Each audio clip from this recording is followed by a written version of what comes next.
位于北京昌平13陵中的明泰陵，迄今仍未全面开放。它是中兴之主弘治皇帝，也就是明孝宗朱佑樘的帝陵，其设施保存较为完好。但当初因为这座帝陵的位置问题，朝中还爆发了一次争执，而提出反对意见的大臣也差点被人打死。但最后它终归是被修起来了，用起来了。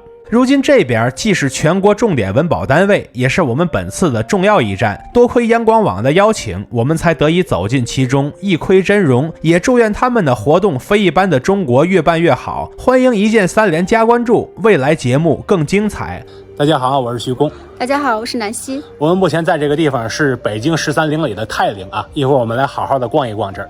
泰陵的神功圣德碑就在马路边上，非常好找，而且也是空无一字的样式。而马路的斜对面就是泰陵的入口了。现在我们从这个入口走进去，别小瞧这个入口，这可是当初陵恩门的遗址，也是一处很容易被忽略的地方。入口附近有棵古树，加了支撑的铁杆以作保护。现在我们先往右侧看，发现还有不少东西。这边有一个神钵炉，是红墙灰瓦的造型，下方则是石质须弥座，外形看起来比较大众。但南京明孝陵和北京明长陵的神钵炉就不一样了，它们都是上覆琉璃瓦，看起来华丽了很多。此外还有很多散装的石刻文物也被统一保存在了这边。然后我们往正面看，就发现了陵恩殿的遗址。玉露石雕上的纹饰是纯粹的山纹和云纹，没有龙。当初它在清朝的时候曾经被修缮过一次，如今它只剩基址，无论老木构还是新木构都已经荡然无存了。地面上除了残墙外，就剩下了几棵砖缝里的野韭菜，它们的生命力可比黄泉顽强多了。但当初建筑的恢宏程度也是可以想象一下的。如果我们做个对比，就会发现这边的石柱础比人都大了好几圈，建筑构件尚且如此庞大，建筑本体则可想而知。陵恩殿的两侧则是配殿的遗址。要知道13陵里能保留配殿遗址的陵根本就没几个，所以这边的遗址无疑是非常珍贵的研究资料。现在我们继续往后，会发现陵恩殿遗址的后边是封闭的，所以得从侧面绕过去。绕过去之后，就看到了红墙之间的这道门，而红墙之间所留的空隙，除了它之外还有好几处。这座红墙的后方本该有一座陵星门，如今多年过去了，就只剩下2根石柱子了。明楼前的15供起码在泰陵这边是齐全的，中间一个是炉，然后是一对烛台，最外侧是一对花瓶。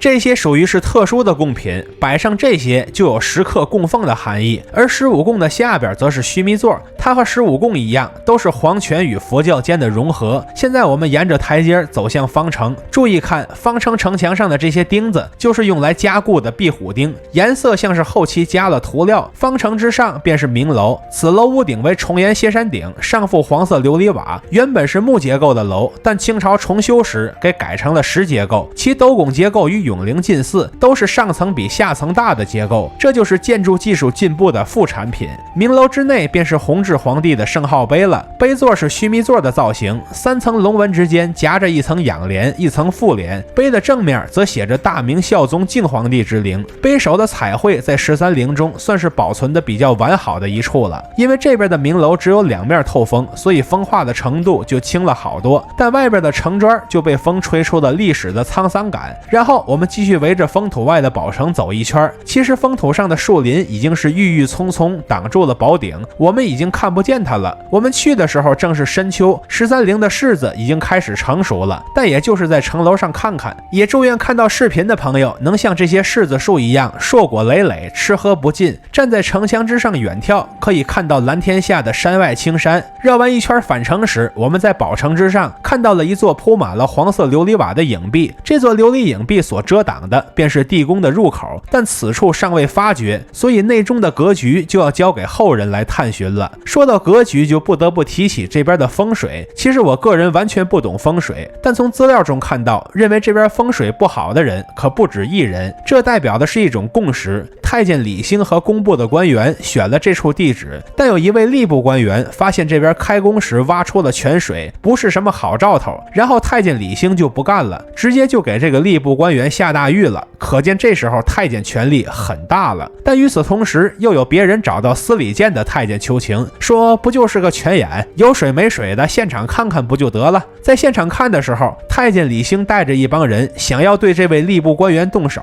看意思是要打死他，但司司礼监的太监全程保护着，这才算是捡回来了一条命。最后的结果是泉水被李兴他们堵住了，现场观察确实没发现水，但因为有太后说情，所以这个吏部官员也没挨罚，而是官复原职了。在这次的事件中，有人因为太耿直倒了大霉，有人出于制衡出手相助，有人和光同尘推进历史，有人只想糊弄一份 KPI， 当一个纯纯的打工人。如果太耿直的人把大家好好打工的路给掐断了，那打工人当然要跟他玩命，这便是历史中的真实众生相。过去是如此，现在是如此，至于未来，怕是也脱不出这份窠臼吧。看到这里的朋友，记得一键3连加关注，和徐公一起读成，一起旅行。